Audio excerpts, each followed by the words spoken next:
नमस्कार, मैं हूं जूही वर्मा। राजस्थान में बीजेपी ने अचानक एक ऐसा फैसला लिया है कि सब लोग चौंक गए। राजस्थान में 3 सीटों पर उपचुनाव होने हैं। ये सीटें हैं राजसमंद, सहाड़ा और सुहानगढ़। इन 3 सीटों पर 17 अप्रैल को मतदान होगा और कांग्रेस बड़ी जोर शोर से तैयारी कर रही है। तैयारी कुछ यूं है कि कट्टर दुश्मनी कर चुके एक साथ सचिन पायलट और अशोक गहलोत भी एक मंच पर आने के लिए तैयार हो गए हैं, एक साथ नजर आ रहे हैं और सब जगह पे चुनाव प्रचार कर रहे हैं। लेकिन बीजेपी में हालात इससे अलग है। बीजेपी में यूं तो ना बीजेपी के पास कोई सत्ता है, ना ऐसे कोई बड़े गुट है, उसके बावजूद वहां पर हालात खराब है।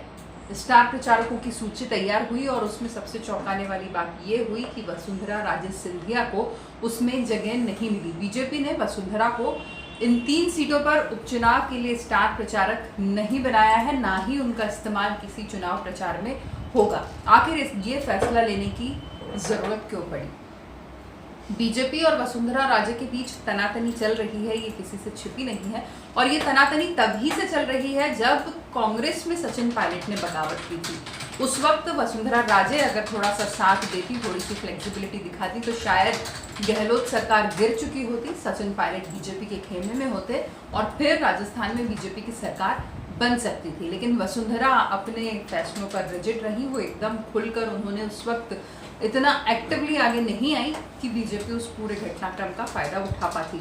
उसके बाद भी काफी मनमुटाव सामने आते रहे, काफी लंबी बैठकें हुई वसुंधरा राजे सिंधिया की आला नेताओं के साथ, पर नतीजा अभी क्या निकला है उसका कोई खुलासा नहीं हुआ है।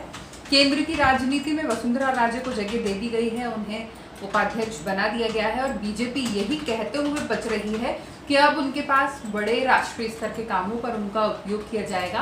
उपचुनाव जैसे छोटे मसलों पर वसुंधरा राजे सिंधिया की उपयोगिता नहीं होगी।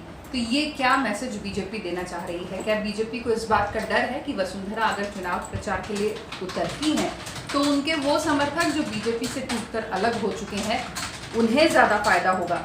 रणधीर सिंह भिंडर की हम बात करते हैं, जो अपना एक अलग संगठन बना चुके हैं, जनता सेना।